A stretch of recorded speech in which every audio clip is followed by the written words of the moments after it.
España, con una extensión de más de medio millón de kilómetros cuadrados, que incluye 2 grandes archipiélagos y casi 8.000 kilómetros lineales de costa, presenta 4 de las 6 regiones biogeográficas definidas en la Unión Europea: la Mediterránea, la Atlántica, la Alpina y la Macaronésica.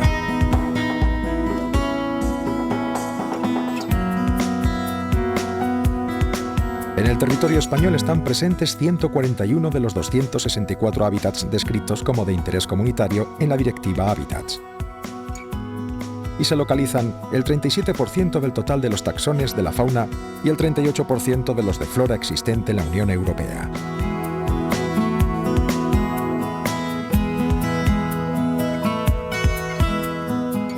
Estos datos sitúan a España a la cabeza de los índices de biodiversidad en Europa y la convierten en uno de los estados en los que todavía existen grandes extensiones de territorio en estado natural o seminatural.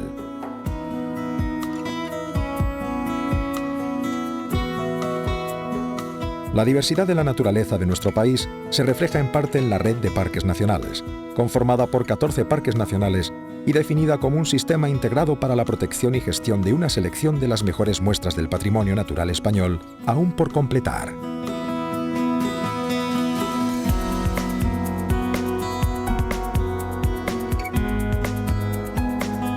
Cuatro parques nacionales de la red son representativos de los ecosistemas montañosos peninsulares.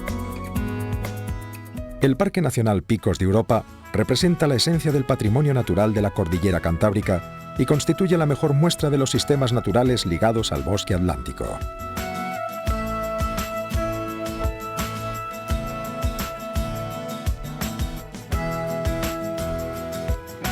Dos parques reflejan las singularidades de la Cordillera Pirenaica: Ordesa y Monte Perdido, como magnífico ejemplo de sistemas naturales ligados a formaciones de erosión y rocas de origen sedimentario, y Aiguastortes y Estañ de São Maurici, como singular representante de los sistemas naturales ligados a formaciones lacustres, rocas de origen plutónico y fenómenos de glaciarismo.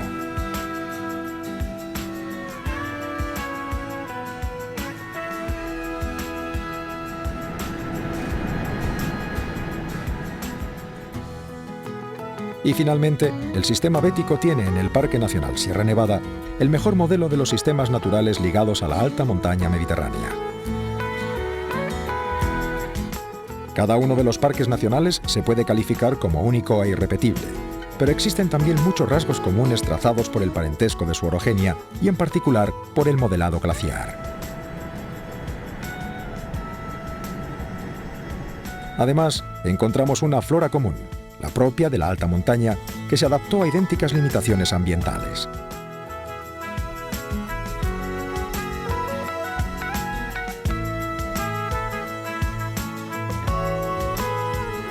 Y sin embargo, a pesar del parecido, muchas de estas plantas son exclusivas de cada cordillera debido al aislamiento geográfico y a la imposibilidad de intercambios genéticos con otras poblaciones.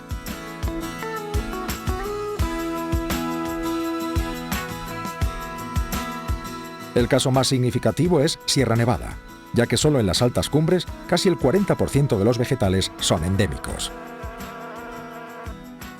A los invertebrados, especialmente los no voladores, les ocurre algo parecido que a las plantas. Se han definido más de 300 taxones endémicos.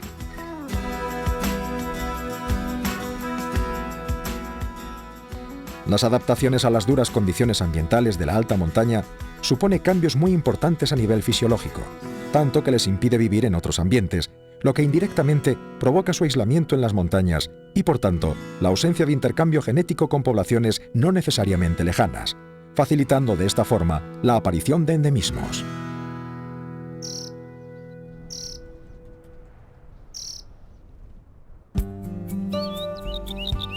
En lo que se refiere a las aves típicas de montaña, la especie más frecuente es el acentor alpino, que está presente en los 4 parques nacionales de montaña.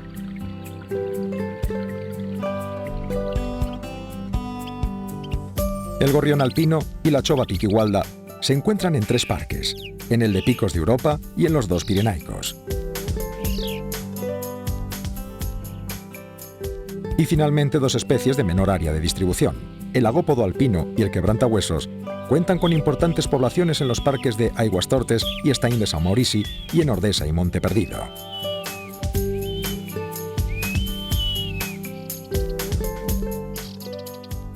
En cuanto a los vertebrados, destacar que algunos grandes mamíferos, sean o no especies estrictamente de montaña, han encontrado refugio en los parques nacionales de montaña.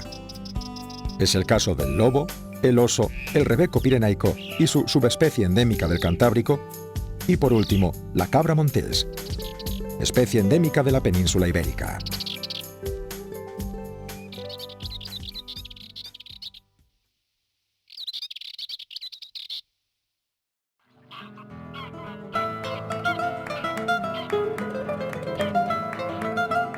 Con anterioridad a los años 80, las zonas húmedas eran consideradas como lugares insalubres e improductivos. Esto llevó a que en pocas décadas se desecaran más del 60% de los humedales del Estado español. Por fortuna, la reacción de unos pocos científicos y pequeños grupos sociales propició la declaración de 2 parques nacionales. En 1969, Doñana, y en 1973, Tablas de Daimiel. Las tablas de Daimiel son el último representante de un ecosistema denominado tablas fluviales, hasta hace poco tiempo características de La Mancha. Tiene de especial que su formación se produce en la confluencia de una llanura de inundación producida por 2 ríos de distinta naturaleza: estacional de aguas salobres, el Jiguela, y permanente de aguas dulces, el Guadiana, con la descarga de aguas subterráneas del acuífero de La Mancha Occidental, característica que confiere al espacio protegido una mayor diversidad ecológica. Lamentablemente, en la actualidad, está muy afectado por la sobreexplotación del acuífero.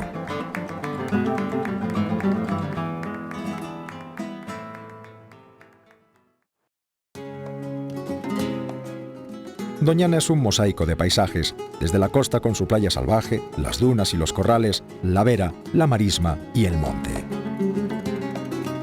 Estos son los territorios del lince ibérico y del águila imperial, 2 de las especies más amenazadas del mundo.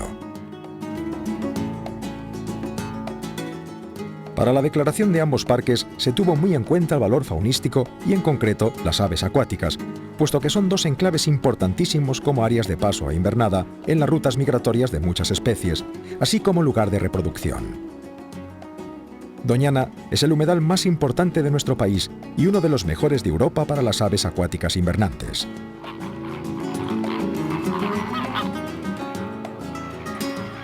Hay temporadas en que la marisma y su entorno acogen a más de 600.000 ejemplares, aunque los datos señalan una media que supera los 300.000, lo que da idea de la gran productividad de este ecosistema.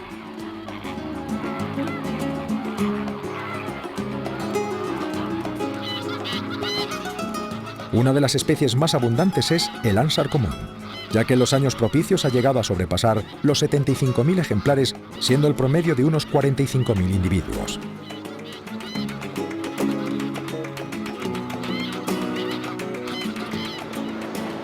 Además de las grandes concentraciones de flamencos y ánsares, otras muchas aves se pueden observar en el Parque Nacional de Doñana, lo que justifica su reconocida importancia internacional.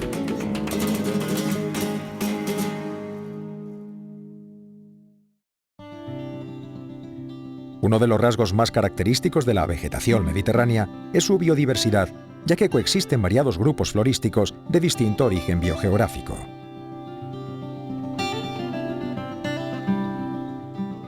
Por ello se utiliza el plural bosques mediterráneos para dar cabida a formaciones como rebollares, quejigales, encinares o alcornocales, por solo citar las más representadas en los parques nacionales de Cabañeros y Monfragüe. En ambos, estas formaciones generalmente no aparecen como manchas puras, sino como masas arbóreas mixtas, debido a las variaciones térmicas y cambios de humedad, dado el carácter secundario de la homogénea litología.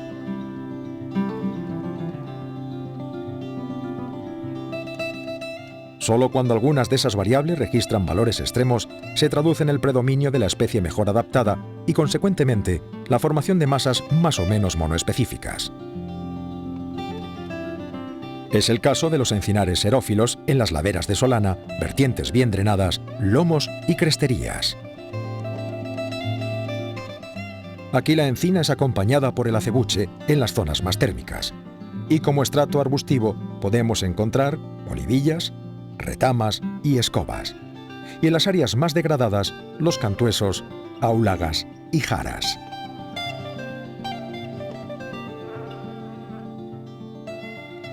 No obstante, la vegetación que vemos es resultado de una compleja trama de relaciones entre sus características ambientales, pasadas y actuales, y la determinante actividad desarrollada durante siglos por el hombre y sus animales.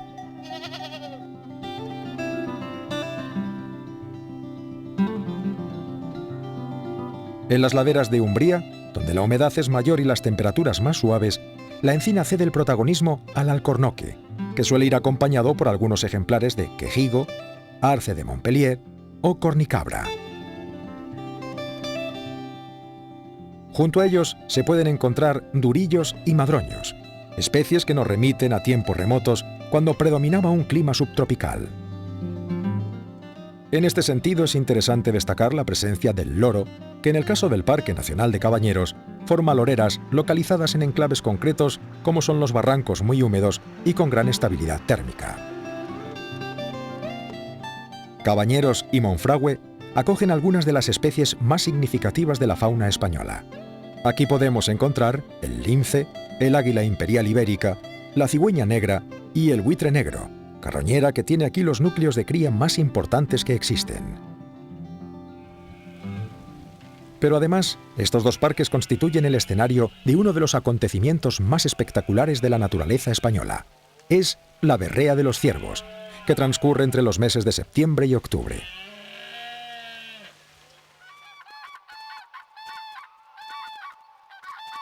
A finales de octubre, un característico trompeteo anuncia la llegada de las grullas procedentes del norte de Europa.